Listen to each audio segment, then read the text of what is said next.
I was counting down the days to my 50th birthday like a kid waiting for Christmas. My family kept dropping hints about something extraordinary. Every time I asked my wife Lisa about it, she gave me that knowing smile. "Be patient, Stefan. Good things come to those who wait," she would say. On my actual birthday, I rushed home early, heart pounding with anticipation. The house was completely empty. No decorations, no cake, no family, no note. Complete silence greeted me.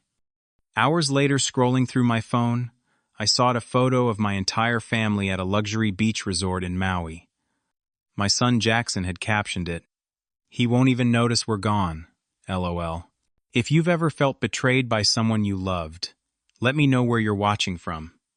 Hit like and subscribe while I tell you how I turned this heartbreak into the most important lesson of my life.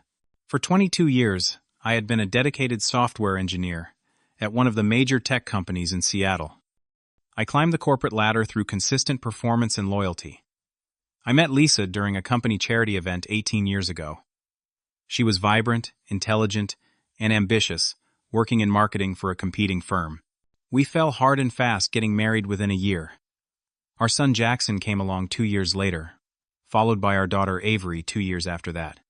Life was good, or so I thought. We had a beautiful 4-bedroom house in a prestigious suburb, 2 cars, and annual family vacations. The children attended private schools, and Lisa had transitioned from her corporate career to interior design, which gave her flexible hours. I was proud of providing a comfortable life for my family. Things started shifting about 3 years ago. My company began experiencing serious financial pressure. Rumors of layoffs spread through the hallways like wildfire. As a team leader, I felt responsible for protecting my team members, many of whom had families and mortgages. I started taking on additional projects, extending my work hours from 50 to nearly 80 hours weekly. My calendar became a puzzle of overlapping meetings, deadlines, and emergency troubleshooting sessions. Slowly but surely, I began missing important family moments. I arrived late to Avery's dance recital, catching only her final bow. I missed Jackson's baseball championship entirely when a server crashed, requiring immediate attention. Each time I promised myself it was temporary, that things would calm down soon. Lisa grew increasingly cold. "The children needed you there," she would say, arms crossed, voice laced with disappointment. "They stopped asking if you would come because they already know the answer." Those words cut deeper than she probably realized. I tried explaining the pressure, the responsibility I felt toward my team, but my explanations began to sound hollow even to my own ears. The children became more distant, disappearing into their rooms or friends' houses whenever I managed to come home early. As my 50th birthday approached, I saw it as an opportunity to reconnect. I requested the day off months in advance, making sure my team could handle anything that came up. I hoped this milestone might remind us all of what truly mattered. 2 weeks before my birthday, Lisa mentioned something about a surprise. "Just wait," she said with a secretive smile. "Something big is coming." The children joined in the mysterious hints. "Dad, you are going to be so shocked," Avery giggled.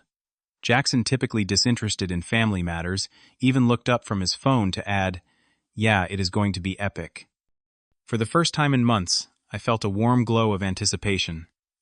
Perhaps they had planned a special family trip or a gathering of old friends. Maybe Lisa had noticed how disconnected we had become and was orchestrating a fresh start.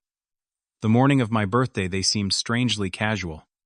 Lisa kissed my cheek and said, "Happy birthday, honey.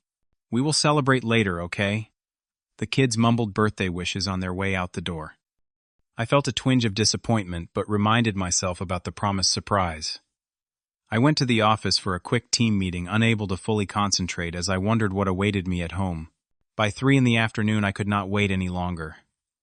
I told my assistant I was leaving early and drove home, imagining balloons, streamers, and smiling faces. The garage was empty, except for my car. The house was silent. No decorations adorned the walls. No delicious smells came from the kitchen. No wrapped presents sat on the table. Confusion gave way to concern as I called out for Lisa for the kids. No answer. I checked my phone, No missed calls, no text messages. I called Lisa's cell phone, straight to voicemail. I tried Jackson. Same result. Avery's phone rang and rang but went unanswered. I even called my mother-in-law wondering if there had been some misunderstanding about timing. Nothing. As evening fell, I sat alone in our living room, bewildered and increasingly hurt. Had I somehow misunderstood? Was I supposed to meet them somewhere? I logged into my work email, hoping to distract myself, when a social media notification caught my eye. Jackson had posted a new photo tagged with Lisa and Avery. I clicked on it and froze. There they were, all three of them, along with my in-laws lounging by a stunning infinity pool overlooking a pristine beach. The location tag read Grand Wailea Resort Maui. The timestamp showed it had been posted just 2 hours ago. But it was the caption that knocked the wind from my lungs. Surprise vacation. He won't even notice we're gone. LOL. The comment section was filled with laughing emojis from his friends. Lisa had commented, 4 days of paradise with a sunglasses emoji. My mother-in-law had added, he is probably still at the office anyway. I felt physically ill. The room seemed to tilt and spin. How could they do this? On my birthday, after weeks of hinting at a special surprise, I stumbled to the bathroom and vomited my body, rejecting the betrayal before my mind could fully process it. That night, I did not sleep. I did not eat. I sat in our family room staring at the wall of smiling family photos that now seemed like artifacts from a fiction, a story I had told myself about who we were and what we meant to each other. The next morning, I checked social media again, unable to stop myself. There were more photos. Lisa in a flowing beach dress, cocktail in hand. Avery building an elaborate sandcastle. Jackson snorkeling with tropical fish. My in-laws enjoying a luau. Everyone looked happier than I had seen them in years. Not one mention of me. Not one wish Dad was here, or missing Stefan. Nothing to indicate my absence was even noticed, let alone regretted. My phone rang. It was Anthony, my project manager, asking about the client presentation scheduled for that afternoon. I called in sick for the first time. In 3 years, my voice sounding foreign to my own ears. Anthony paused before saying, "Take care of yourself, Stefan. We have got you covered." After hanging up, I began to investigate. I logged into our shared calendar and scrolled back. The Maui trip had been booked 3 months ago. 3 months of planning, booking, packing, all without a single word to me. I found a birthday card on my desk, not from my family but from Sarah, a colleague who had remembered my birthday when my own family had used it as cover for their escape. Something broke inside me then. Not just sadness, but a dawning rage that burned through the fog of shock. I began to remember all the sacrifices I had made. Working 3 jobs when Lisa decided to get her master's degree, so she would not have to take out student loans. Taking the night shift for years, when the children were young, so I could be home during their daytime activities while still earning enough to support us. Putting a second mortgage on our house to pay for my father-in-law's heart surgery when their insurance denied the claim. I remembered how Lisa never seemed to restrict her spending despite our financial challenges. Designer clothing, weekly salon appointments, the latest electronic gadgets for the children. I had attributed it to her desire to maintain a certain lifestyle to give our children advantages we had not had growing up. I pulled up our bank statements from the past year. The pattern was clearer now that I was looking for it. Large withdrawals. Expensive restaurants on nights. She claimed to be having simple dinners with girlfriends. A weekend spa retreat during what she had described as a work conference. Then I saw it, the Maui trip had been charged to my credit card. $20,000 of flights, resort fees, and prepaid activities. Not only had they abandoned me on my birthday, but I was financing their celebration of my absence. My phone continued to ring with work calls. A major software launch was scheduled for the following week, and my team was encountering critical issues that needed my expertise. I forced myself to function, to think, to solve problems, while my personal life imploded. By the second day, Anthony noticed something was seriously wrong. After a particularly tense conference call, he stayed on the line. "Stefan, What is going on? This is not like you. The dam broke. I told him everything. The birthday.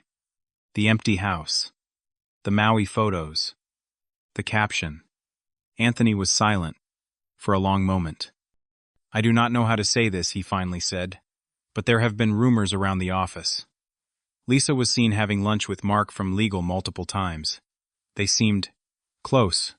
I dismissed it as office gossip, but now I defended Lisa immediately. Whatever was happening, infidelity was not something I was willing to believe. Not yet. Not without evidence. But Anthony's words planted a seed. That night I dug deeper. I checked our cell phone records. Numerous calls to an unfamiliar number. I searched old emails looking for clues I had missed. Canceled family dinners that coincided with late nights at the office for Mark. Weekend work trips that appeared on no official company calendar. The evidence mounted piece by devastating piece. This birthday betrayal was not an isolated incident, but the culmination of a pattern. I had been so focused on providing for my family that I had failed to notice they were no longer there to receive what I offered. By the third day, my shock had fully transformed into determination. No more self-pity. No more bewilderment. I would not continue to be the oblivious provider, the punchline to their jokes, the forgotten man who financed their happiness while receiving nothing in return. I continued to monitor their social media. Beach yoga sessions, snorkeling adventures, sunset cruises, fine dining. No mention of the man who made it all possible. No acknowledgement of the birthday that had been obliterated by their selfishness. And still not one call or message from any of them. 3 complete days of silence. On the morning of the 4th day, my phone exploded with WhatsApp notifications. 47 messages in the span of 2 hours, most from Lisa, some from the children, a few from my mother-in-law. The first ones seemed concerned.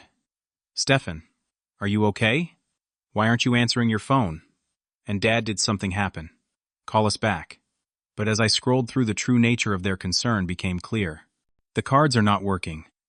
Did you forget to pay the bill? We tried to charge dinner last night and it was declined. It was so embarrassing. The resort is saying our stay can't be extended unless we provide another form of payment. Your father-in-law is furious. He had to pay for everyone's dinner with his emergency cash. Stefan, whatever game you're playing, stop it now. This is childish and cruel." I did not respond to any of them. Instead, I began to act. First, I contacted our bank and credit card companies, explaining that I needed to separate our accounts due to suspected unauthorized use.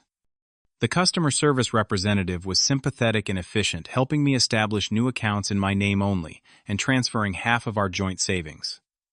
Next, I consulted with an attorney. I did not know if our marriage could or should be saved, but I needed to understand my options and protect myself. The attorney listened carefully to my story, took detailed notes, and provided clear guidance on documenting financial discrepancies and potential marital misconduct. I called my supervisor and requested 3 weeks of accumulated vacation time, explaining the situation in broad strokes. To my surprise, he was immediately supportive.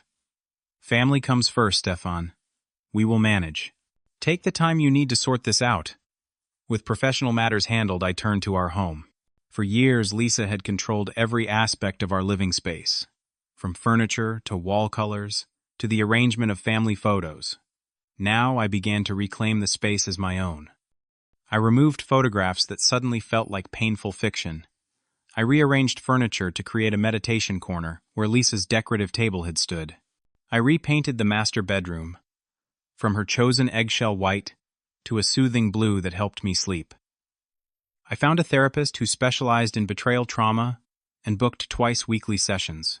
In our first meeting, I sobbed like a child, releasing years of suppressed hurt and confusion. The therapist listened without judgment, then helped me begin to identify patterns of neglect and disrespect that I had normalized over the years. I started a journal documenting not just current events, but past incidents that now appeared in a new light. The time Lisa forgot to tell me about Jackson's parent-teacher conference until the day after. The family movie nights that began only after I texted that my meeting was running late.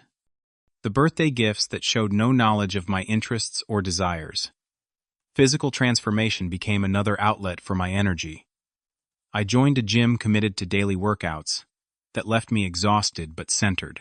I got my first new haircut in 5 years, choosing a style that reflected who I was now, not who I had been when trying to please Lisa. I donated suits I had worn to impress clients, and purchased comfortable, stylish clothing that made me feel good. I reconnected with friends who had gradually disappeared from my life as Lisa found reasons to dislike them or schedule competing events whenever they invited us out. My college roommate Brian expressed shock when I called. "I thought you hated me," he admitted. "Lisa told everyone I had made a pass at her during your anniversary party. I figured that's why you stopped returning my calls." My brother Jake flew in from Chicago, arriving with a fierce hug and unwavering support. "I never said anything because I did not want to come between you," he confessed one night over whiskey. "But none of us liked how she treated you, Stefan. It was like watching someone slowly disappear." Meanwhile, the family vacation extended from 3 days to 5, then to a full week. Lisa's messages grew increasingly desperate, then angry, then threatening. The children finally began sending direct messages, their tone suggesting genuine concern rather than financial inconvenience.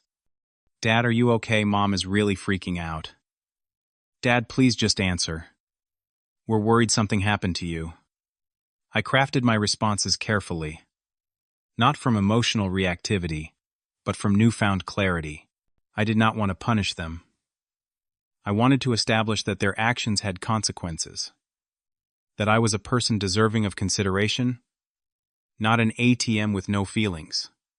To my daughter, I wrote simply, "I am fine, Avery. Enjoying some quiet time. Hope Maui is beautiful. We can talk when you return." To Jackson, whose hurtful caption had sparked this revelation, I said nothing, allowing my silence to speak volumes. As their scheduled return approached, I prepared myself mentally and emotionally for the confrontation to come. I role-played difficult conversations with my therapist.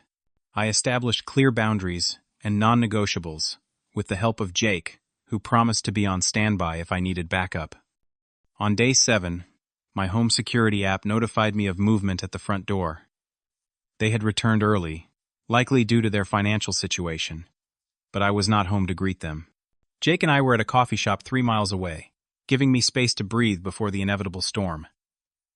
I waited 2 hours before returning home, giving them time to settle in and notice the changes.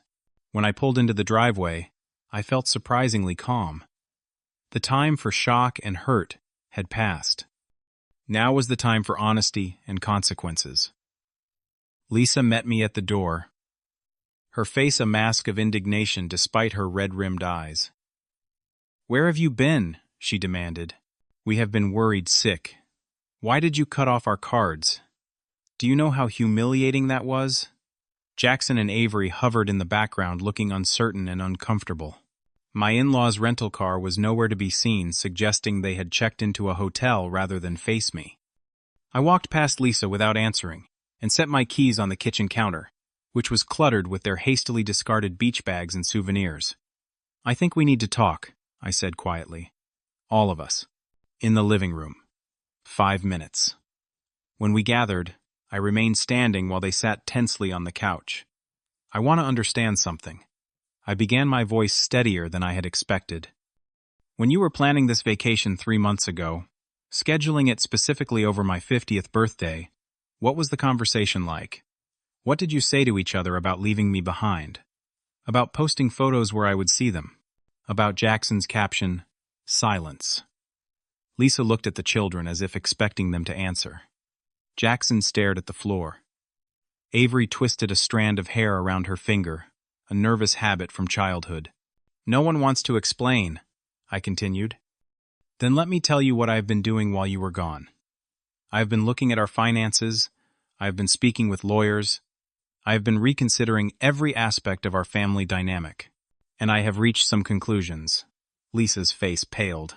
"Stefan, it was just a vacation. You're always working anyway," we thought. "That I would not notice. That I would not care. That I do not deserve. Even basic respect on my birthday." I pulled out my phone and showed them Jackson's post.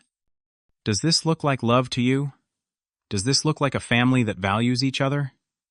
Jackson finally spoke, his voice small despite his 6-foot frame. It was just a joke, Dad. Everyone posts stuff like that. A joke, I repeated. And was it also a joke when you used my credit card without permission to fund your little escape? Was it a joke when not one of you called me for 3 days until the money ran out? The reality of what they had done began to sink in. Avery started crying silently. Lisa shifted to defensive anger. You're never here anyway. You missed Avery's recital Jackson's games. You chose your job over us. Years ago, I chose providing for this family. I corrected her. I chose job security during layoffs. I chose health insurance and college funds and mortgage payments. I chose 3 years of long hours so we wouldn't lose everything during a company restructure. What did you choose? Lisa's secret lunches with Mark from Legal Weekend. Conferences that appear on no company calendar. Her face confirmed what Anthony had suggested. There was more betrayal here than a thoughtless vacation. Here's what happens now, I continued. I've separated our finances. Your cards are active again, but with limits. I've taken 3 weeks off work to decide what I want for my future. If you want any chance at being part of that future, we start family therapy next week. Non-negotiable. The next 6 months were the hardest and most important of my life.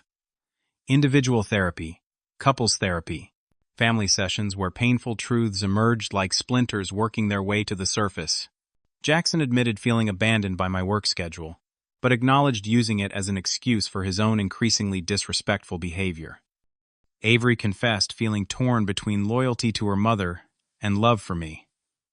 Lisa initially denied her emotional affair with Mark, but eventually admitted to feeling unseen in our marriage and seeking validation elsewhere. Meanwhile, I established new boundaries at work. To my surprise, the company responded with support rather than punishment. My supervisor called me into his office a month after my return and offered me a lateral move to a position with more predictable hours and fewer emergency calls. We value your expertise, Stefan, he said, but we also value your well-being. This team has a strict, no-weekend policy that I think might benefit you. At home, patterns slowly shifted. The children began to show genuine appreciation for things they had taken for granted. Simple dinners together became meaningful rather than obligatory. Lisa had the hardest adjustment, alternating between genuine remorse and resentment at her diminished financial freedom. 3 months in, I gave her a choice: commit fully to rebuilding our marriage, or separate amicably. I won't live half a life anymore, I told her. Either we create something authentic and mutually respectful, or we acknowledge that we want different things. Her initial response was anger, blaming me for changing the rules. But after a week of consideration, she agreed to continue therapy with a new level of commitment. I remained cautiously optimistic, but prepared for either outcome. 2 years after the Maui incident, my 52nd birthday arrived. We celebrated not with extravagance, but with meaning. We had downsized to a smaller home that required less upkeep and created less financial pressure. The children, now more mature, had prepared dinner themselves, complete with a homemade cake that listed 52 reasons we loved Dad around the edges. Lisa and I were still finding our way back to each other step by careful step. The affair had ended the day I confronted her, but rebuilding trust takes more than just ending betrayal. We had established new rituals of connection: morning coffee, on the patio weekly date nights where phones stayed home, honest conversations about needs and boundaries. Some relationships had been permanently altered. My relationship with my in-laws remained cordial but distant, their participation in the birthday abandonment, a wound that had not fully healed. Some friendships had deepened while others had fallen away, as I became more discerning about who deserved my time and energy. The journey taught me that self-respect must be the foundation of all other relationships.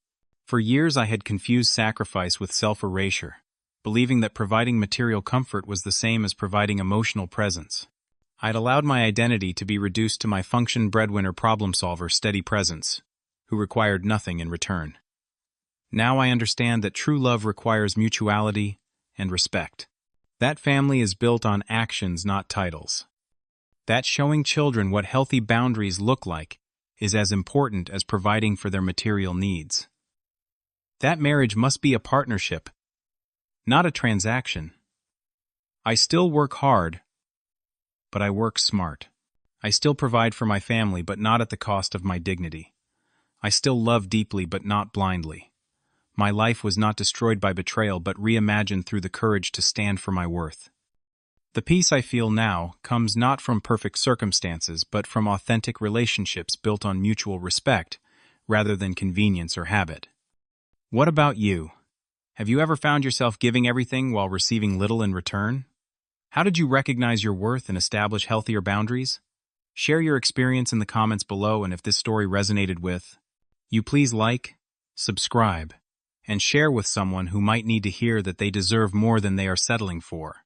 Thank you for listening to my journey, and remember, sometimes the most painful moments lead to the most important growth. I will see you in the next story.